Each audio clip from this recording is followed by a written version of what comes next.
Check. Let's hear it. I can hear y'all loud and clear. Sounds good. Over.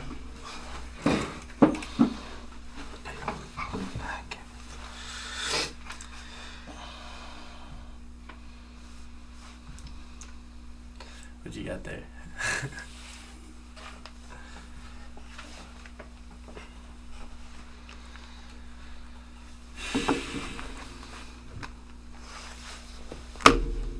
It sounds like you're in a helicopter. What's that? Have you ever been in a helicopter?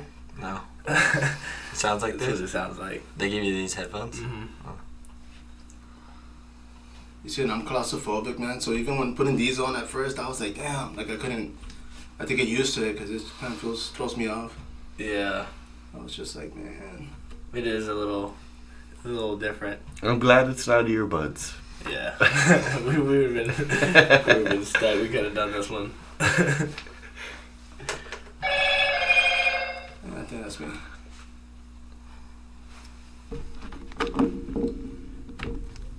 Yeah, we are going live. Let's go.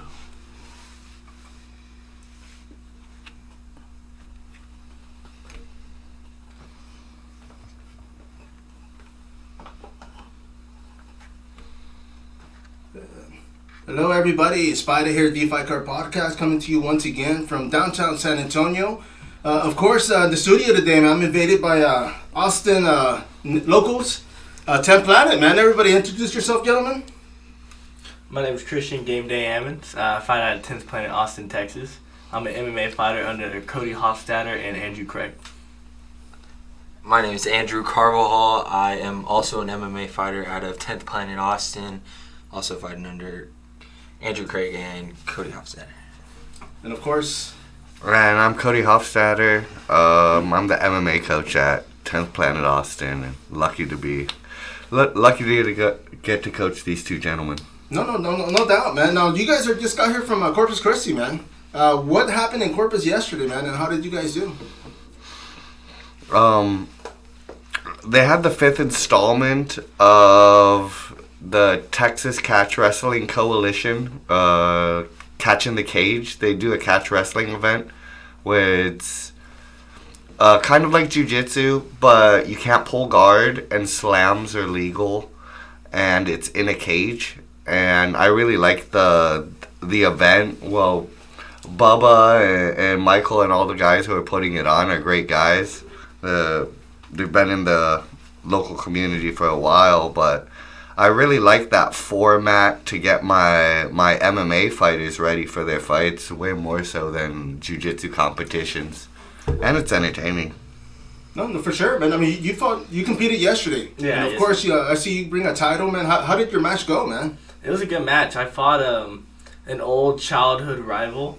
Oh, nice. Yeah, I used to train with this guy my whole life growing up, and he used to bully me in the gym. He used to beat me up, so it felt good to go back and like really get that win back for the team, you know. Yeah, and of course for yourself. Exactly, for myself as well. Yeah, it felt real good. And It was a yourself. huge confidence booster. No, for sure, man. And you got the belt too, man. So you Exactly, can't top yeah. that. And yourself, how did it go last night, man? I had a pretty sweet match. Also a title fight. My guy was a little older than me by a couple years. He was a legend, a so-called legend, they say. He was on Breaking Bad and Dusk Till Dawn. Yeah. So we finished the legend. We got good? the slam bonus, the slam knockout bonus.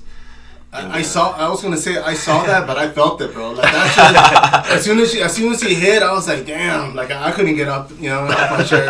But I mean, they are allowed to, of course. I mean, you took advantage of that, right? Yeah, for sure. Now I know the guy himself. I think he was a WEC veteran. He competed back in the day.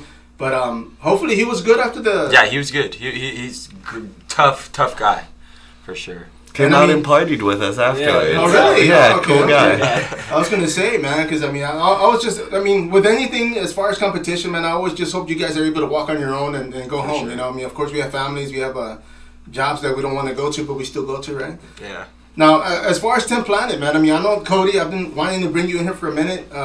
Austin, I mean, we go way back when it comes to the, MMA and Brazilian Jiu-Jitsu community, man, but I remember when Austin used to take about 45 minutes to get to. and now it takes like 2 days. So it seems, traffic's gotten pretty bad. But how do you do it as far as traveling, man? Because obviously, I mean, yourself, you just competed for peak fighting. Yes, sir. And the drive out there, I mean, who's driving? Who's the one that's I'm coach, driving, right? yeah. You see, but do you get used to that, man? Let me ask you. The drive? Just to drive out there. I love driving. I've traveled my whole life. It's therapeutic for me to be in the car. Like, if I can get, like some good music or a good podcast and, like, an energy drink and a joint, I could drive forever, man. I just get in the zone and I cruise. And, yeah, it's meditative for me. I like driving. I like traveling. And I want to make sure these guys get to their destination safely.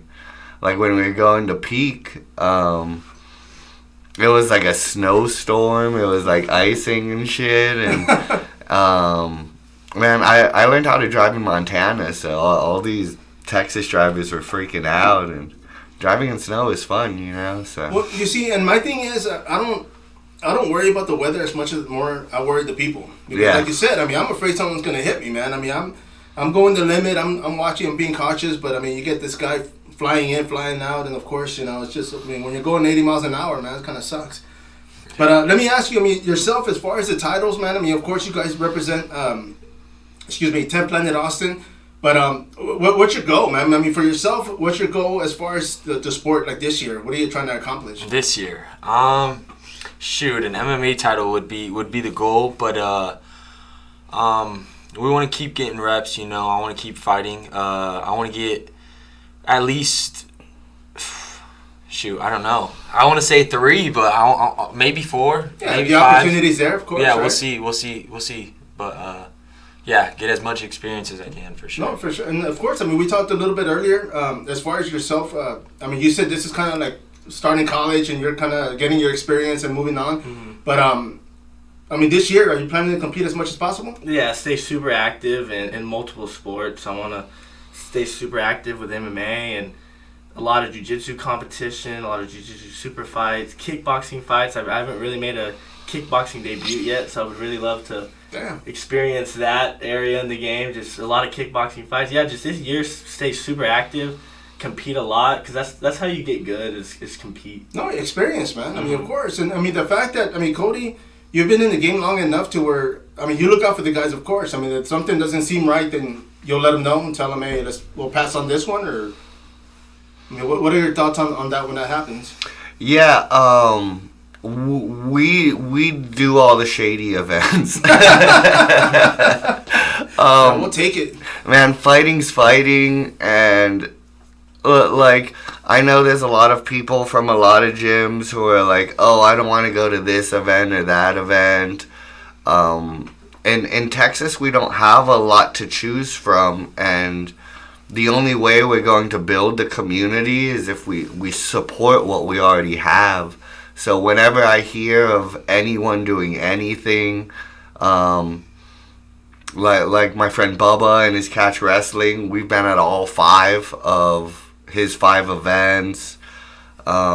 Next weekend, our friend Ray Trujillo is having some smokers up in Houston for Kingdom Fights. I know he's going to be getting his Army Pro license and showing sanctioned events pretty soon. But I wonder how much longer that would have taken if, me and my team hadn't been supporting them. And man, the real Noriego is telling me about some like Texas street fighting championships and stuff. So, man, whatever I can do, any event that I can get my guys on, any way I can help grow the local Texas MMA community, I'll do whatever I can. We have so much potential in this state, and I don't know why there's not more events. I mean, besides Fury, sometimes we have like XKO and Texas Clash, but they're few and far between, and you kind of have to know someone to get people on those cards. And I just since I've moved here 2 years ago, the whole thing is like, if you can't find it, build it. Like if you build it, they will come. So I built my MMA team. Now it's like let's get these guys fights, and I look forward to the day when they can do a sanctioned event every weekend. But man, we got a year or two before that happens. You see, and I mean earlier too, we were talking about Austin, Texas, because there have been promotions that have gone on in Austin with XFC back in the day, King of Combat, a few others that popped up, kind of like fly-by-nights. But from your thoughts, I mean, why is it that Austin doesn't have a promotion out there right now, or an MMA fight scene for tournaments? I honestly don't know. I've heard through other promoters that like TDLR is really hard to deal with, that it's really difficult and expensive. I've heard that the boxing community has a hold on what happens in Texas, and it's kind of difficult to get MMA or kickboxing events going on. But there's a need for it, and there's a market for it, and I think it's just like, man, that town's just a great big pussy, man. It's just waiting for someone to come along and make some money. And a bunch of my fighters, a bunch of my friends, teammates, they're talking about putting on their own promotion just because it's needed, just because it's so necessary. And the potential for money is there. When you think about supply and demand, the demand is ridiculous, and there's no shortage of fighters. So, man, hopefully someone listening wants to get a show going, and we can get something going together, or can reach out to me, or I don't know, but we need to do something. Yeah, I mean, you have enough fighters to fill up a card, man. So just need opponents. Yeah, and aside from my gym, man, I've been in every gym in this town. Well, all the old ones. I haven't been here in a while, but all the gyms in this town and surrounding towns, and everyone's hungry. Everyone's hungry in Texas, and all we got is jiu-jitsu competitions. No, yeah, you see, and like you said earlier, because even like the shady promotions, as we call them, or events, they have been popping up. I mean, it's experience for these guys, so you want them to experience the good, the bad, and the ugly, right? I mean, before they go pro. Yeah, even before they go amateur, one of the keys to success on my team is, before we get anyone a sanctioned fight, they've done their jiu-jitsu competitions, they've done kickboxing smokers, MMA smokers, they've been in there, they felt what it's like to have somebody look across the ring or the cage from them and want to want to hurt them, and have the look in their eyes and feel that pressure and be in front of a crowd, and any way I can give my guys that experience, I'll go about to find it. No. You see, and like you mentioned, and one of the things I always tell fighters, like even when I used to go to schools, here locally, I would take photos, and I noticed, like even like if I'm taking pictures and the guys kind of like, it messes with their mental game, or they kind of like shy away from it, and I always tell them, like, you gotta get used to it, because if you're fighting or competing, there's like 10, 20 cameras on you, man, and you don't want to start freezing then, because then that'll be change the outcome. Definitely. That's why the competition experience is so necessary, because in the gym, there's not those cameras in your face, Right. So when you are competing, it's like, boom, that camera's in your face. You see guys across. Exactly. You have Grandma and Uncle Joey over there telling you, hey. But I mean, for the event last night, for yourself, man, I mean, did you enjoy it? Did you have fun with it? That event was awesome. Like, Bubba, he put on such a high-level event. Like I said, I was telling the guys in the back, like, this feels and looks just like an MMA event. Yeah. Being in the back, hearing the bass, the crowd, like, the guys coming in the back saying, hey, 2 more fights, you're on deck. Yeah. Like, all that plays a huge part of your nerves, and like, can freak you out if you've never experienced that before. So it was good to see the guys who've never really competed before feel that. Guys who want to be MMA fighters, so it's good that they got to feel that and be in that environment, because that's so important. No, and one thing, I know I was there, the one in New Braunfels where you actually competed, man. And I said earlier, I mean, you guys were fighting each other, man. You know, I mean, that's how competitive you guys are. But, I mean, it's all in good fun, though, right? I mean, you guys, for sure. And now, I mean, of course, when you guys train at the gym, I mean, you're competing against each other. Yeah. Okay, so between you two, who's the best one, bro? Come on. This guy. Yeah, I'm the guy. You're a call promoter. All right, get it going, man. No, but I mean, of course, I mean, when you're training, you're being careful and you're taking care of each other. Yeah, for sure. Now, Always. except for last night. Last night, you know, you actually you won a slam. What was it? Oh yeah, I got a slam bonus. You see? Now should have been 500, but Yeah. we got a little something. Not enough, but It'll do. yeah, You got the slam highlights, and that's worth Oh, 500. yes, no, but we'll get a clean knockout next time, and we'll get the full bonus. No, and like I said earlier, man. I mean, I saw that, Yeah. and of course, did he get up right away? The video, because the video I saw kind of cuts off. It was and an I 8 count. He was on the ground for 8 seconds, then they called it. It took him a while. Yeah. The first TKO slam in Catching the Cage history. Yeah, you see, and I mean that's exciting, man. So I mean, you're gonna have to top it off next time. What are you thinking, man? Paul Driver or Yeah. Lex? I don't know. Yeah, I can't give away my secrets, but we got something. No, we got for something sure, covered. man. And you see, and one of the things I was saying because when I saw you competing at the one in New Braunfels, I got the whole like WWE type vibe. it kind of, but you know, I'm a wrestling fan, so I was like, dude, that kind of went part and part. But I mean, being an MMA fighter, you kind of have to be an entertainer. For sure. I mean, you got to go out there and showboat and you know, kind of get your fans and your people booing on you. But you know, everything comes to play because of course you get more followers, you get more. When the time comes, you'll get sponsors and you'll get people wanting to pay money, man. For sure. Now, as far as what's up next for you guys, man?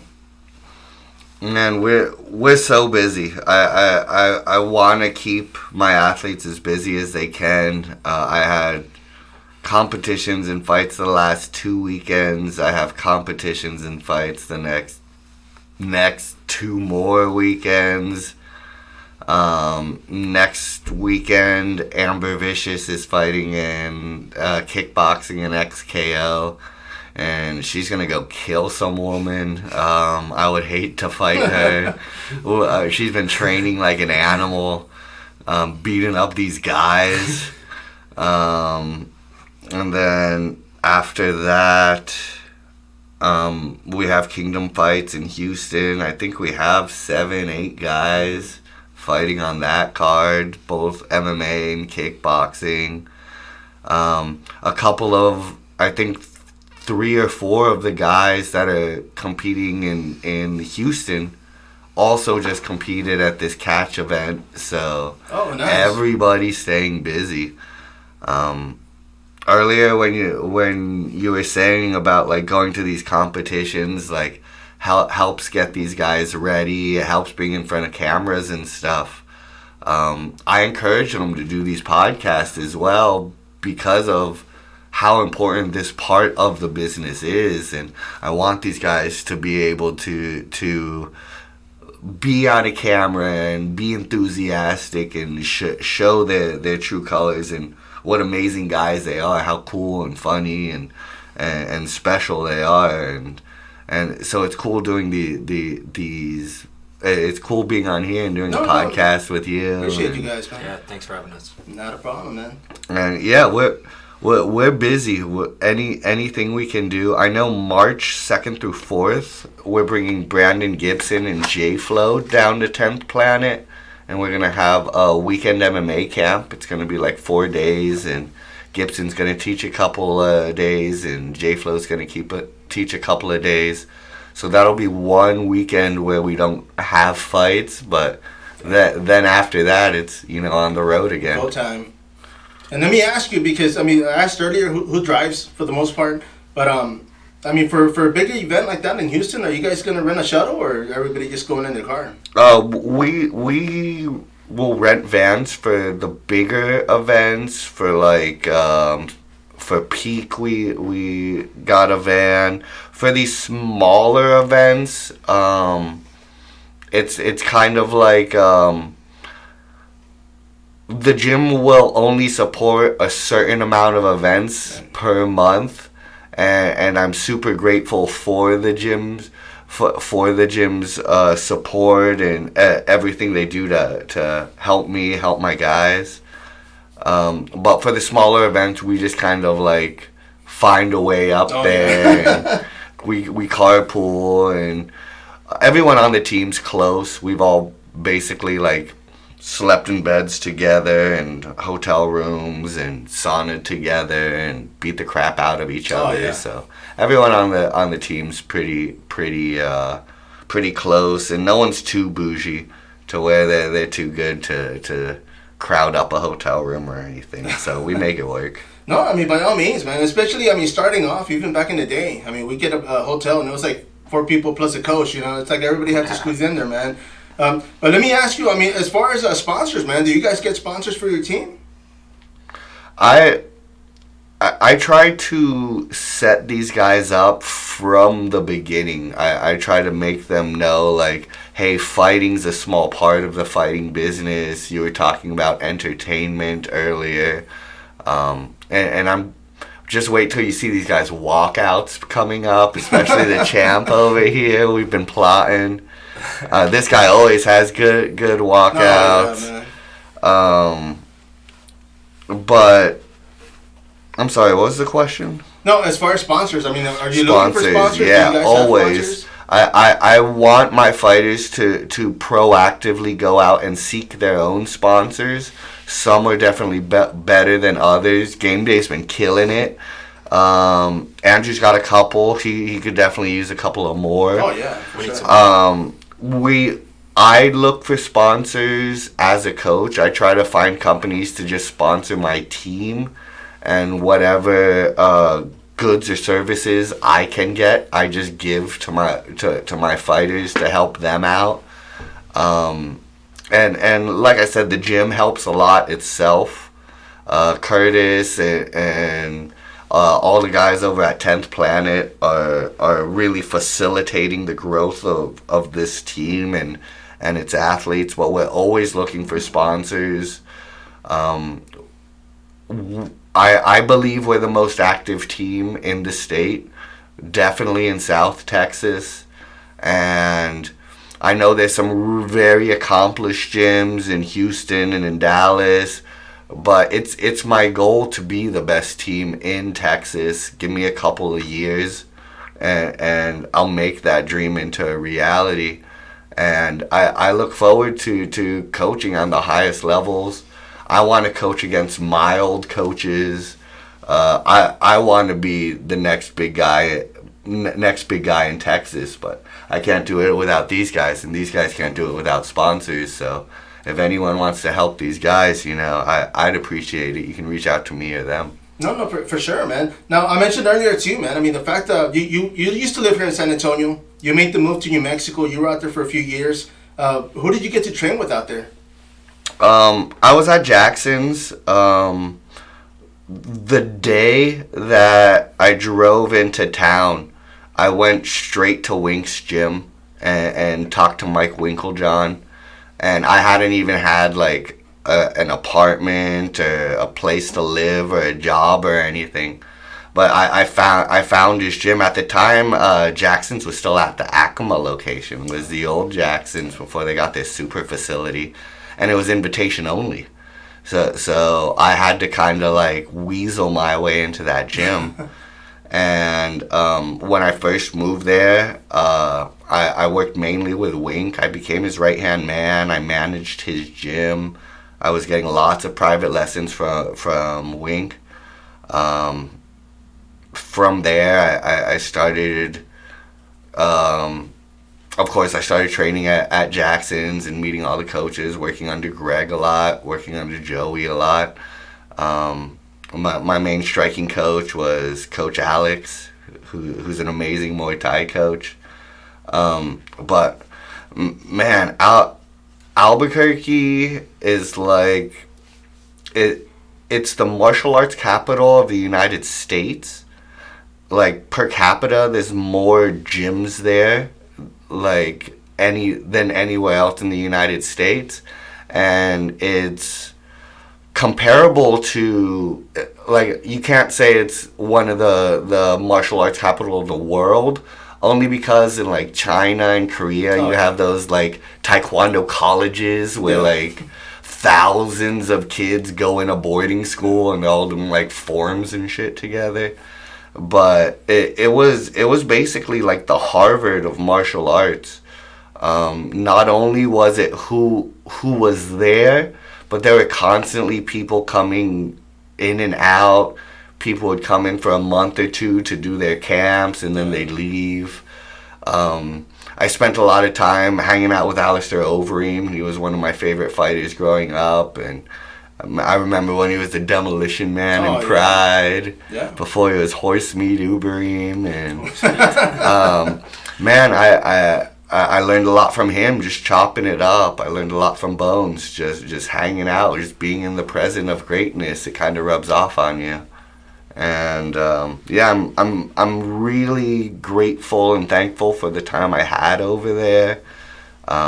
Game Day, I sent Game Day there. He went and spent a month there, getting ready for his last fight, and so it's cool that I can carry on, that my students can go and learn from the same people that I did. But it's like the Harvard of MMA over there, man. It's I miss that gym. I miss the training. I hate Albuquerque. Like, Albuquerque in New Mexico is a shithole. It's really gross. The quality of life is really low. And I love Texas. So I'm really happy where I am. Austin's beautiful.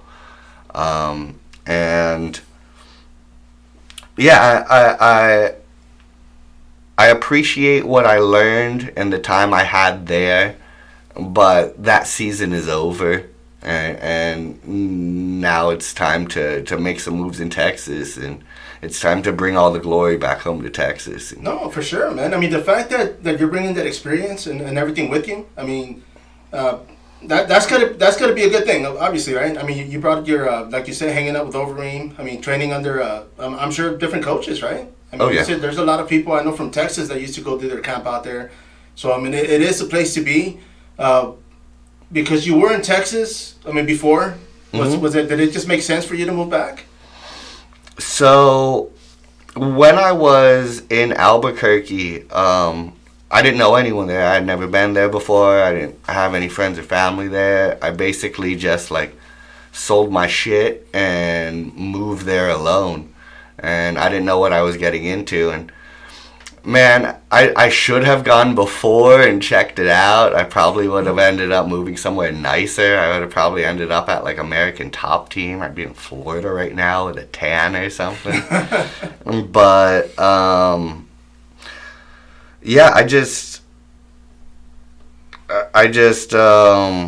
moved there. I didn't know anyone there, and I made a lot of really good friends. There's a lot of people who will always be my friends, and people who I loved, people who I've welcomed into my family. But after living there for so long, I needed to get closer to my family. I'm getting kind of older. And I wanted to start settling down and making my own family. So I wanted to be around my family. My brother lives in Austin. So I thought it would be cool to hang around him and my nieces, my nephews and stuff. I love water. Living in the desert sucks. Like, I couldn't swim. I couldn't fish. There were never girls in bikinis. Oh, yeah. Like, it's horrible. And yeah, I needed to get out of there. And man, I love breakfast tacos. I love Texas, and like I feel like there's not a lot of fight coaches here. There's a lot of martial artists. There's a lot of beginners who are capable of teaching beginners. But there's not a lot of seasoned, experienced fight coaches who know what it takes to create a champion. And that's all I was doing in Albuquerque. I was traveling every weekend, coaching fighters in some of the biggest shows. I was a fight coach, and I wanted to keep doing that, but I wanted to do it somewhere I could be surrounded by barbecue and water and babes girls in in bikinis. bikinis. There Yeah. you go. You can't forget that, man. Now, I mean, of course, I mean, you have these two young gentlemen. You know, they're training under you, man. I mean, of course, your experience is actually rubbing off. I'm sure you guys have your own style. I mean, do you prefer like stand up or grappling? MMA for its purpose, just mixing it all up. That's one thing that he's kind of ingrained in our style is just MMA. That's it's hard to explain, but just the style, the game of MMA, like learning the sport, you know, for its own purpose. Right.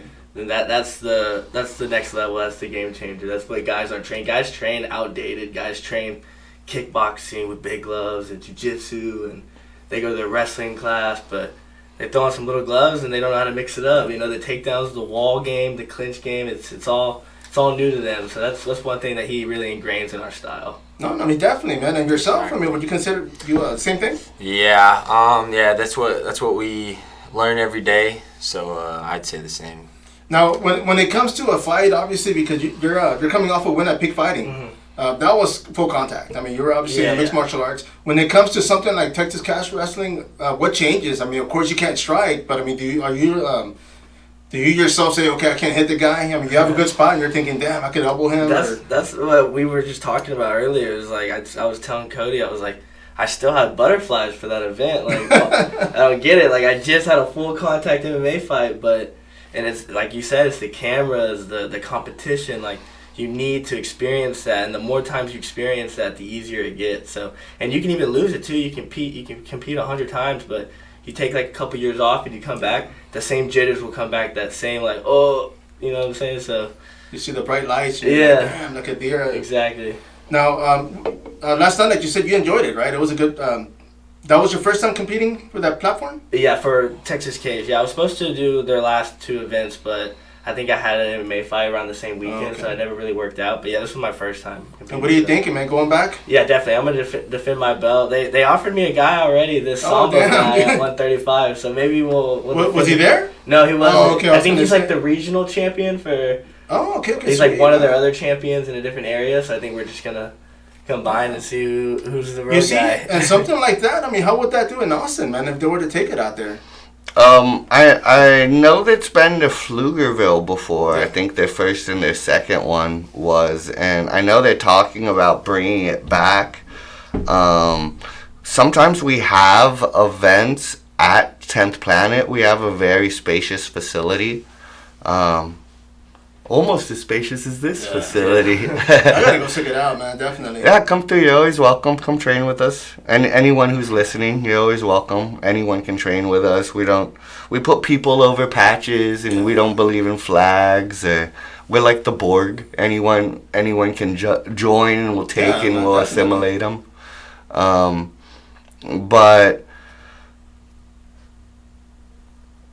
I'm sorry, what'd you ask? No, as far as at the gym, I mean, well, I was gonna go into another question with that one, but with the Texas Catch Wrestling, I mean, if they were to set up in Austin, we were thinking. I was talking with the vice president, one of the Flow Bros, yesterday, and sometimes we have a World Series of Jiu-Jitsu, the tournament in-house in 10th Planet. So I think if we talk and as long as it makes sense, then we could probably hold a catch wrestling event at 10th Planet Austin. That would be sick. And we already have half the roster on the card I was gonna say, you don't have to anyway. drive anywhere, man. You're already close by. But I mean, definitely, because I had talked to Bubba also, and I even told him, I said, man, bringing it down here to San Antonio, should I say. But for a lot of reasons, and one of them was experience, because a lot of the guys, when they're starting off, like you said, they need to experience the people yelling, they need to experience, the walkout song. Yeah, everything, bro. Because, I mean, there's times where, and I've been around a lot of fighters, bro, and, they get interviewed and they're like, hey, how you doing today? And they're like, okay, good. And that's it, and they're like, all their answers are so shortcut, and I'm thinking, man, you know what, you have a mic and thousands of people are listening, like, why wouldn't you want to, say something, say something more than, hey, I'm okay, and you know what, talk about like, hey, you know what, I'm freaking, this is what I'm trying to do, I've got options, I've got I mean, just everything. I mean, talk about your sponsors, about your family, about projects coming up. I mean, why wouldn't you, But it's just, I mean, and I don't know if it's because of the mic. Maybe they're not used to it. Maybe they're not used to going somewhere and... Some people don't shine when the stress is on, whether it's like in front of a mic, in front of a camera, under the bright lights. You see these guys who are killers in the gym and they never perform in the fight, and it all adds up. As strange as it may sound, doing podcasts makes it easier to step in the cage, and vice versa. And Andrew, for example, he's had some interviews after he wins, or with podcasters, where he's enthusiastic and he's entertaining and funny, and the Andrew that we all know and love is able to shine, and he's able to express himself. And then there's other times where he's just kind of awkward and quiet. It's like the whole Ricky Bobby. And it's reps. That's all it is, you know. And he's here, not being awkward this time, killing it. Reps. Let's go. No, but you see, even at your fight in New Braunfels, man, I mean, you were coming up, you were like hyping up the crowd. Yeah. You know, and you kind of want that, man, because, I mean, you know, half of us were still asleep, so of course, you know, him yelling and getting the fight warmed up, you know, it helps out, man. But I mean, with that being said, I mean, when you guys do this, it's not a lot of people might consider it like a bad sportsmanship, but I mean, in reality, it's what you want, right? You want to hype up a fight, you know, get everybody going and you know, participate, obviously. Exactly. I mean, not in the fight, but you know, the sharing and everything else, man. Now, let me ask you, this fight happened yesterday, man, for the UFC 271. Did you guys watch it by any chance? I know you guys were we were in the a little busy, but we had a laptop backstage, so nice. In between fights we were watching fights. And what were your thoughts on the main event, then? I like the glove touch. Oh yeah, dude, bro, that was a killer, high man. level. Right from there, it was over. Yeah, dude. When he did that, I was like, dude, this guy's too calm, man. Yeah. You see, but yeah, I mean, that threw me off. I mean, it caught me off guard, should I say? But when I saw that, I was like, dude, you know what? The fact that he can be comfortable, be calm, and still go out there and punch somebody, it's got to be something different, man. Mm-hmm. It was a great fight. Bobby Knuckles did great. He lasted longer. It was close. He had some good takedowns. He didn't do much with the takedowns, but he was scoring. It was a close fight. It was entertaining. No, by all means. The reason I brought that fight up is because just that. I mean, there's a lot of times when a grappler, you take down your opponent, it's one thing, but if you don't, there's no offense to it. I mean, it makes for, well, I don't want to say it makes for a boring fight, but if the guy in the bottom's striking, so obviously the guy in the bottom's winning, right? Because the takedown doesn't if you don't follow up, in other words, it doesn't make any sense. I mean, you're just wasting energy taking the guy down and not punishing. I think we're past the point, especially with, like, the judges, to where they don't know what's going on. Like, I think you can push somebody against the cage and be the aggressor and take more damage than the smarter guy just hanging out against the cage, finding his shots, wearing the gas tank. And I'm so happy to see that, like, ex-fighters are becoming refs and ex-fighters are becoming the judges, and we're getting a lot of these people who are just hired by the state and people who have no idea what's going on out of there. I'm really happy to see that judging fighting as a whole is improving. So it's I love the evolution of the sport, and it's something that I like most people who love what they do. I want to try to figure out what the next innovation is. What's the next big change, and kind of like get ahead of the curve. Yeah. Like what patterns are happening? What are the best people doing? Where's the sport going? let's start heading there. Let's get there before these other guys do. Man, and let me ask you, man, when it comes to 10th Planet, I always hear like from past opponents, just people that I brought in, or even just on Facebook. But it's always 10th Planet guys going for ankles, bro.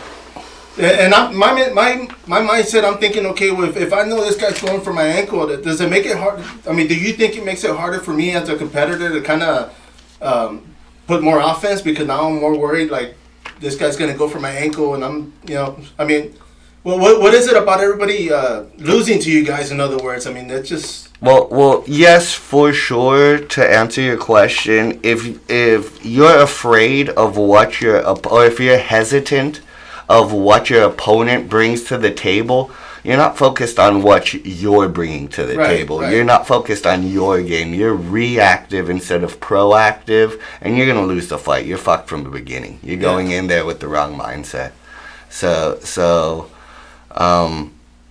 it's. And the big reason why you hear these 10th Planet guys winning with leg locks so often is because everyone's training in a gi. Yeah. Everyone's training in a gi. No one trains leg locks. And if I teach my guys, like, there's no dirty fighting. If it wins, use it. And I'd rather you use it against each other than someone in a fight use it against you. So if that means they need to heel hook each other in gis, if it means they need to keep each other in the face during Muay Thai class, whatever bad or dirty techniques, it doesn't matter. Like all that matters is winning, and like what we were talking earlier about where the sport's going and entertainment. One thing that I've been getting a lot of slack for as a coach is encouraging my fighters to be boisterous, to be brash and talk shit and not play the kind of docile, humble samurai that a lot of these fighters play that nobody likes, and it's boring. And I mean, Game Day's last fight, he had a press conference. I don't think Peak ever had a press conference before. He had they came and recorded him doing a bunch of stuff in interviews. They did a countdown show like the UFC did, and they had never done a countdown show. And all of this was just because him and his opponent were talking shit. Yeah. And of course afterwards, they're friends now. They have nothing but respect for each other. It's pretty much impossible to fight a man in the cage and then still have some sort of petty argument after that. But so many people are like, oh, I don't like them because they do things differently. They talk shit, or they're really loud, or they attack ankles, or will do anything it takes to win. And if you're not doing it, you're not going to know how to react when we use it against you. No, and obviously they're not. No, they don't, because you guys are out there winning, man. And let me ask you, because that whole countdown thing, I saw a lot of the clips and I saw video photos. It sold the fight. Yeah. I mean, I saw that and I was like, you know what? I can see it, man, because if somebody's just scrolling through and they're like, what the hell's going on here, man? Like, I mean, they made it seem like a big... Well, it was a big fight, but they made it seem like it was up there, man. And I said, you know what? I'll give them props for that. And truthfully, it was just a test run. Like, we were just trying to get the reaction and see how the crowd would react, or we were seeing how the promotion would react, seeing how the opponent would react. And we had really good reactions. So. Oh, yeah, definitely, bro. And, I mean, they want you back, right? Yeah, for sure. Yeah, I mean, I'm the champ, so you got to go back, bro. Defend that. But what I mean is, it was that good that they're like, you know what, man, let's do another one, and of course, you get to defend the fight. When are you gonna defend the fight? Is there a date? There's not a date yet. There's a couple dates. I know there's March or April. Okay. But yeah, there's no confirmed date. And there might be a Fury fight down the line, but we're still gonna stay active with our jiu-jitsu comps, and we're still gonna do kickboxing fights, and yeah, we'll still stay active before we defend the belt or go take another belt from a different guy. Oh yeah, man. There you go. And who else competing at the one in Houston for the Kingdom? You're gonna be on there? Yeah, I'm gonna get a kickboxing fight. Hopefully, we do MMA gloves. Oh, and What FC style? Yeah, bro. That's that'd be good. Yeah. I mean, not to get hit because I don't want to get hit with it. But I mean, if they do that, I mean, is that going to be kickboxing rules as far as like no elbows, no knees? Or are they no elbows, no knees. just okay. Or knees to the body. Right. Yeah, I would expect, but yeah. Okay, well, sure, man. We got We'll a few see. guys making their MMA debuts. Their MMA smoker debuts. Right. Dylan Spires, I'm really excited to see him fight. Caleb, he's fighting his first MMA fight as well. We got a bunch of up and comers that are making their first appearance, throwing little gloves and exchanging leather. Did any of the other ones compete last night? Yeah, they all competed. Oh, last damn! night, I was gonna say, dude. So definitely they want to keep getting that Exactly. experience, man. Mm-hmm. And how did they do last night? They did good. Yeah, they won. They won their fights as well. He won his fight as well. So the momentum is super important going into the February 24th, 5th? February 25th, I believe. I think it's Friday. No, it's February 25th. Yeah. Damn. Now let me ask you, when it comes to Austin, man. I mean, I haven't been there in a while, but what is there to do in Austin, man? When people go out there, what would you recommend for Everything, them? man. Bro, come through. We got it. We got it all. Yeah, man. Come You see, on. it's been a while for me, honestly, man. I know normally I used to know somebody that used to live in Hondo, of all things, right? And I would ask him, and I said, hey, well, what do people do in Hondo? He said, we go to San Antonio. Because there's nothing out there in Hondo, man. I mean, but Austin, of course, it's been growing, man. I mean, There's everything in Austin. We have an amazing nightlife. If you're into training, we have Austin's the jiu-jitsu capital of the world now. Danaher's there, the B team's there, of course, 10th Planet Austin there. the best gym. Everyone comes 10th Planet's a destination location. It's like a traincation spot, so people are always coming. It on any day you can see Chet Congo or Raymond Daniels or Sage Northcutt or just people popping in to say hi and train. We have all sorts of outdoor activities, fitness, paddleboarding on the lake, hiking. Anything you want to do is in Austin. It's an amazing big city right in the heart of Texas. And I like San Antonio. I lived here for a long time. I still have a lot of friends here. I love visiting and coming here. Man, Austin's there's something special about Austin. Mm-hmm. Yeah. There's a reason everybody's going there, and it's just beautiful. The people are super nice. We still have Southern hospitality, so it's not, you don't get the vibe like another big city, whether you go to like California or New York or whatever. When I first moved to Austin from New Mexico, I became like best friends with the person I'm paying to pump my gas, like the cashier. I'm just like, hey man, I want some gas. And he's like, where are you from? Let's hang out. It's good to have you here, buddy. I don't even, but like everyone's like that. So. Yeah, the times that I've been out there, man, people, they're friendly. And having grown up here, like I don't want to say I'm not used to it, but it's just kind of, I'm like, dude, what does this guy want, man? It makes me want to question people. But as far as Austin, man, I mean, you mentioned the B team. I mean, you guys cross train, right? Yeah. They always come to our Sunday open mats.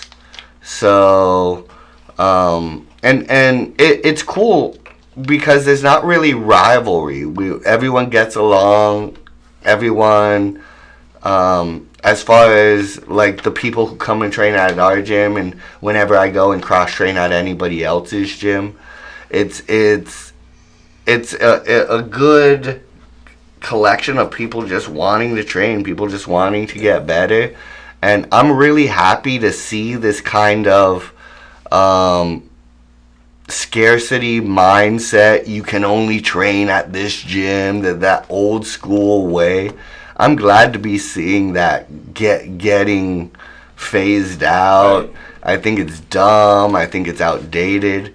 I mean, I could understand when you were a samurai and you had to like hide your sword fighting technique from your neighbors because you had to kill them, and but nowadays it's the only gyms that tell you can't train at other gyms are shitty gyms, and they're doing it because they're afraid that you're gonna go and leave them because someone else is doing something better. Right.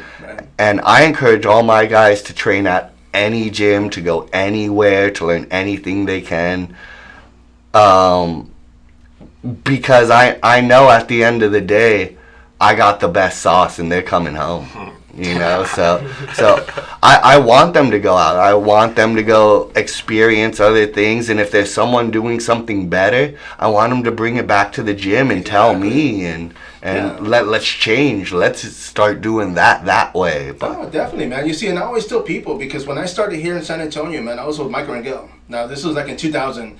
And training with him, like, I remember Mike. Yeah, you see, and I got beat up by that guy. Did you really?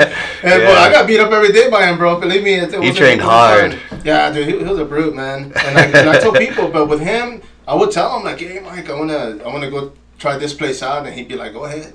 Hey, Mike, I wanna go, try on my boxing. He'd be like, it's your money, go ahead. I mean, he was cool with it. He was just like, you know what? And he would say the same thing, man. He would say, you know what? If anything, you're gonna bring something back, and I'm gonna learn something from it.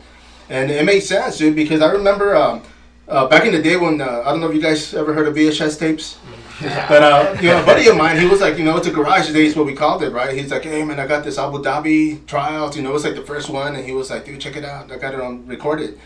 I got home, and I'm put the cassette in, and I'm looking at it, and I'm thinking, like, damn, dude, it was like some pretty good shit, dude, like, a lot of this stuff I saw, and I'm like, I'm going to try that at the gym, and I would go back and I would roll with Mike, and he'd be like, what are you watching? And I'm like, man, I just, I got the Abu Dhabi tape, and he's like, oh, let me borrow it. I'm thinking, shit, because I knew, sure, but he's going to get my secrets. Yeah, man, exactly, bro. But it was good because he picked up a lot of stuff, and he showed us how to do it, because I'm more of a hands-on. Like, you got to, hey, put your foot here, go this way, because, video I could see, and I'm like, okay, but I still need a little help, man, but, stuff like that. Obviously now, these youngsters have internet. You can get on their phone and get technique.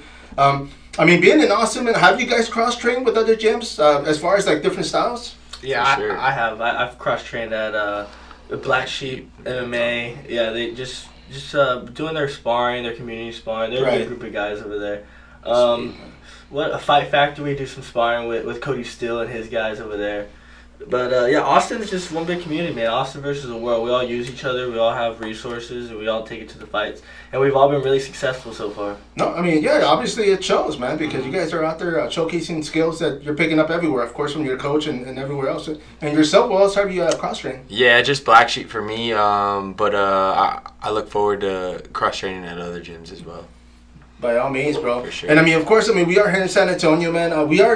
The facility itself, of course, it's in downtown San Antonio. That's why I like it. Everything's from here. I can jump on 35 and 410. But, when it comes to Austin, I know you mentioned your gym was on the south side of Austin, Texas, right? Mm-hmm. What's close by there? What other gyms are out there as far as that you guys go out to? B-Team's pretty close. We got this crazy little community, like, right by our gym where we have Kuya, On It, and 10th Planet Austin, like, all in this. Oh, they're nice. literally, like, right next door to each other. So, like, we got our training. We got, like, these super athletes doing strength and conditioning, and then we got our, like, high-level recovery facility. So it's all this, like, little community right there. Dude, that's nice. Yeah, it's nice. It's real nice. Now, as far as you mentioned earlier, you're, defending your belt, of course, when the call comes in. You're going to be competing next weekend? The 25th. So 25th? Yeah, like a week and 2 weekends almost. Right. Yeah. Now, for that one, obviously you just had a match last night, but there was no injuries, right? No. I actually competed the last 3 weekends. Oh shit! Yeah, I had a Fury fight. I did Fight to Win, yes. and then I did the catch wrestling. So we're gonna take next. So what are you doing next week? Oh, I was gonna say, what are you doing next weekend, man? We're gonna take next week off, train, get better, and learn some more stuff, and then someone can get it in Houston. I'm sure somebody will, man. Yeah. Now, you said it's going to be a kickboxing? Yeah. Kickboxing with MMA gloves. Like, you see, and that's going to be hella interesting, man. Yeah. Now, from now till then, are you just going to concentrate on kickboxing? For or how does that sure. work? Yeah, for sure. I'll be in kickboxing, boxing classes. And who's going to be helping you, man? You're Working going to be on my sparring? hands. Oh yeah, All the yeah. I'll time. be sparring the boys, all of them. The belt's on the line or no, man? Just saying, bro. Now, I mean, once again, gentlemen, congratulations last night, the past for your Fury fight as well, man. Pig fighting, great job, dude. I mean, you're a freaking champion, dude. That's freaking awesome. And last night, of course. And Cody, man, thank you for showing up, man. I mean, I know you haven't been in San Antonio in a minute. It's been a while since you've been on here. Yeah. I'd like to come here more, man. I love this town. I know anybody who's fought in this town, I know, and they've known me. And, man, I'd love to come down. I'd love to come down and do some seminars, teach. I've been wanting to bring my guys over to come train with Ray. The judge invited me to go train with his guys, and he's killing it in his gym, man. He's producing a lot of champions, and he's got a lot of traffic going over there. I've been watching what he's doing. I'm so proud of him. We're old training partners, old teammates. But, man, he swears at like 6 in the morning. Crazy. I'm not, like, no, that's too early. Like, that's a fight in itself. Call me back at 11. But I have all sorts of friends. I mean, I ran into my buddy Daniel at Pinnacle. He brought some of his fighters up to Peak. So it's cool to run into an old friend. I used to teach at his gym. I always run into the Ohana guys at all the fights. I used to teach there. But I love this town. I'd like to come here more. I'd like to see my friends. I'd like to train here more. But all of my time is invested in these savages and driving them around and holding pads from and training them and convincing them to compete 3 times in a month. And as much as I would like to be out here more, it's really a matter of like opportunity.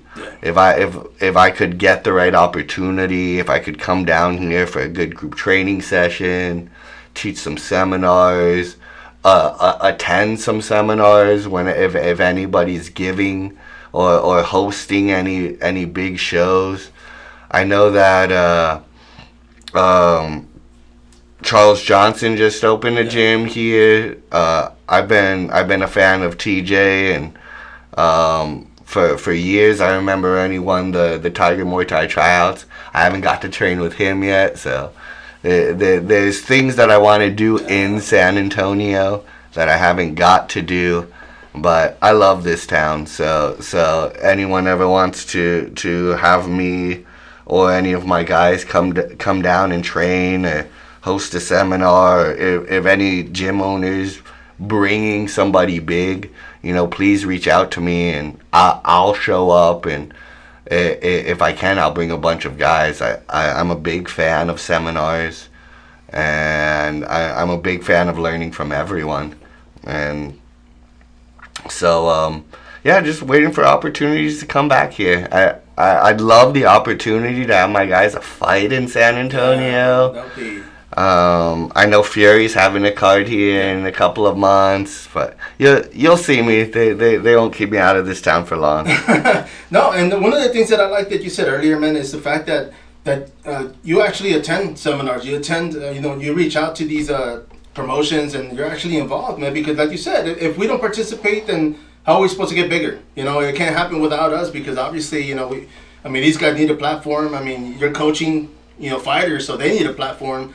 And, for everybody out there listening, man, definitely, you know what? I mean, show up and support, man. I mean, I was telling, I had somebody here earlier, man, Chris Konchik, and I was telling them, man, back in the day, like, I would go to promotions up in Austin and Dallas and Houston, and I would see locals, and I'm like, man, you're fighting? Oh, no, man, but, I'm supposed to fight that guy in the card. I'm just here to see, and I thought that was cool, because for one thing, they're paying for their ticket, so they're definitely investing in the promotion itself. But you don't see that much anymore, man. Like, if some of your guys aren't fighting, they don't show up, and it's kind of, I'm like, man, I wish they would, have different teams pop up and support. Raccoon's a cool guy, old teammate of mine. He's been doing really good, staying real busy. But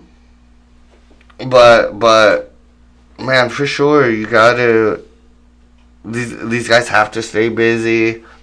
One of the big reasons for the success of my team and these fighters is the support system. Yeah. We do everything as a team. We travel together as a team. If one person fights, a dozen people come up to watch. Even if people can't show up to the fights, people are buying tickets.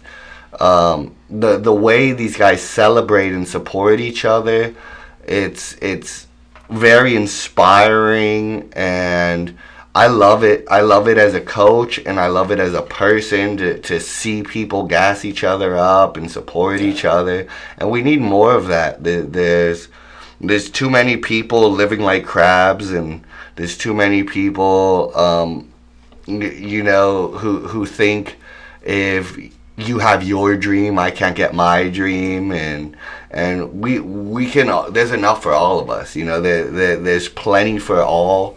And more is gained through cooperation than competition. And one thing we say on this team is we all eat, all the time. Like we're in it for each other. We're like a family, and we'll go and fight for each other, or we'll go and help each other if we need each other. You came and mobbed out on your podcast today. No kidding, man. but yeah, man. But I mean, the fact that you guys your sense of humor, man. I mean, I like that because I reflect off of it. Like if like I was saying earlier, when I go to a promotion and it's just freaking stagnant, nobody's doing nothing, it gets boring, dude. But the fact that you guys go out there and get boisterous, by all means, man, keep it up. But do you want to thank anybody, man, before you wrap this up, bro? I want to thank all you guys. I want to thank you. Thank my coaches. Thank my training partners. Thank everyone. Thank my family. Cody? Sure. Thank my sponsors. Oh, yeah, definitely, bro. Thank you, man. Thanks for having me. I love that your podcast is growing, man. It's getting out there, bro. I'm no Joe Rogan, man. I know he's local to you guys, but yeah, man. I mean, the fact that it's an outlet. Thank you for showing up, man. Appreciate it. I'll do my best to support you, and hopefully your platform can grow with these guys here and with me here. Definitely. But. Of course, I want to thank my 10th Planet family, all my coaches, all my colleagues, everyone who I work with. Like I was talking about earlier, it's a big family, it's a big team, and we're in it together. We're all helping each other, so that's big. And thanks to my fighters for making me look good, man. Cause I'm not doing anything. I just sit back and celebrate, and these guys are doing all the hard work, and I get to celebrate with them. I get to live vicariously through them. So thank you guys. Thanks for being champions. Thank you, coach. And yourself, the champion. Talking about the champion, man. Yeah, I gotta thank my coaches: Cody Hofstadter, Andrew Craig, Gabe Tuttle, Curtis Hembroff, the owner of the gym. This whole support system at 10th Planet is huge. I gotta thank my mom. My mom puts in a lot of work, just as much work as I do. So my whole family and all my sponsors, Wakes to You, they've been a huge support since the beginning. It's been like a 2-year journey with them. Gear, he's another one who's been on the team since the beginning. MMA is Life. He's been on the team for a while, man. He's huge support as well. The real Noriega. Yeah. Not Noriega, the real Noriega. There you go. MMA is Life, BD Construction, and Next Level. Yeah, huge shout out to Next Level. They just jumped on the team about a year ago, and man, we've been traveling, we've been competing, we've been winning belts. So huge thanks to Next Level. So yeah, thanks to all my sponsors, thanks to all my teammates. And thank you, bro. Thanks for having us on, man. No, likewise, really man. I appreciate you guys, definitely, man. I really did appreciate this. And hopefully you'll be back soon, man. I mean, if you want to come back, of course, you're more than welcome. And everybody, man, this is Spider, the Fight Card Podcast, of course, with the guys from 10th Planet, Austin, Texas. Till next time, follow up.